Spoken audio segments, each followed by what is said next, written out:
Bhagavad Gita as it is, Chapter 3, Text 38. Dhūmenarvriyate vahner yata darsho malena cha yatolbhena vrito gharbhas tatha tenedamavritam. Synonyms: Dhūmena, by smoke; avriyate, covered; vahnihi, fire; yata, just as; adrishaha, mirror; malena, by dust; cha, also; yata, just as; ulbena, by the womb; avritaha, is covered; garbhaha, embryo; tata, so; tena, by that lust; idam, this; avritam, is covered. Translation: As fire is covered by smoke, as a mirror is covered by dust, or as the embryo is covered by the womb, similarly, the living entity is covered by different degrees of this lust. Purport: There are 3 degrees of covering of the living entity by which his pure consciousness is obscured. This covering is but lust under different manifestations like smoke in the fire, dust on the mirror, and the womb about the embryo. When lust is compared to smoke, it is understood that the fire of the living spark can be a little perceived. In other words, when the living entity exhibits his Krishna consciousness slightly, he may be likened to the fire covered by smoke. Although fire is necessary, where there is smoke, there is no overt manifestation of fire in the early stage. This stage is like the beginning of Krishna consciousness.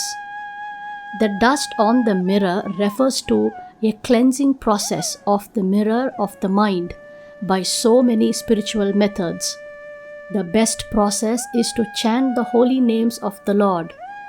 The embryo covered by the womb is an analogy illustrating a helpless position, for the child in the womb is so helpless that he cannot even move. This stage of living condition can be compared to that of the trees. The trees are also living entities, but they have been put in such a condition of life by such a great exhibition of lust that they are almost void of all consciousness. The covered mirror is compared to the birds and beasts, and the smoke-covered fire is compared to the human beings. In the form of a human being, the living entity may revive a little Krishna consciousness, and if he makes further development, the fire of spiritual life can be kindled in the human form of life. By careful handling of the smoke in the fire can be made to blaze.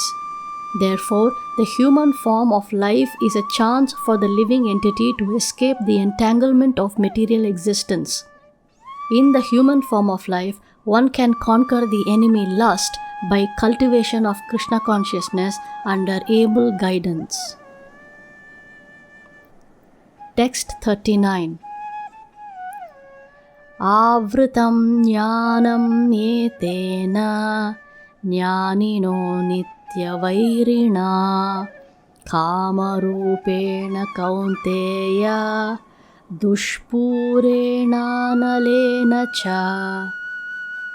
Synonyms: Avritam, covered; jnanam, pure consciousness; etena, by this; jnaninaha, of the knower; nityavairina, eternal enemy; kamarupena, in the form of lust; kaunteya, O son of Kunti; dushpurena, never to be satisfied; analena, by the fire; cha, also.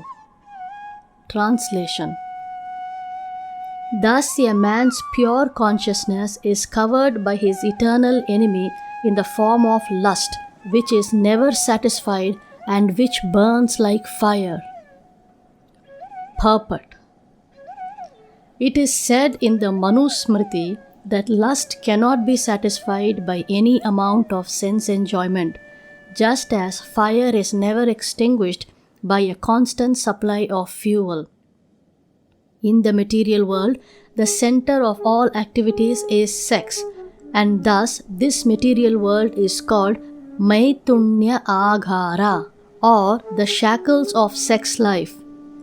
In the ordinary prison house, criminals are kept within bars. Similarly, the criminals who are disobedient to the laws of the Lord are shackled by sex life.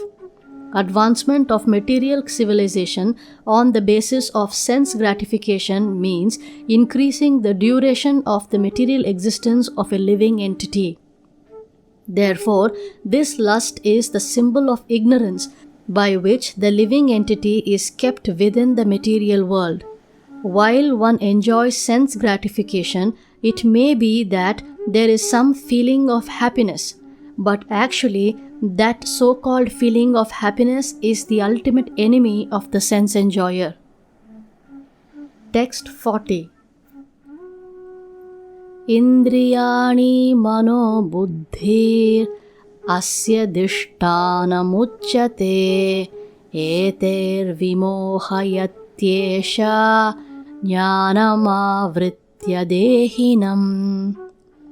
Indriyani, the senses, Manaha, the mind, Buddhihi, the intelligence, Asya, of the lust, Adhishtanam, sitting place, Uchyate, called, Yataihi, by all these, Vimohayati, bewilders, Eshaha, of this, Jnanam, knowledge, Avritya, covering, Dehinam, the embodied.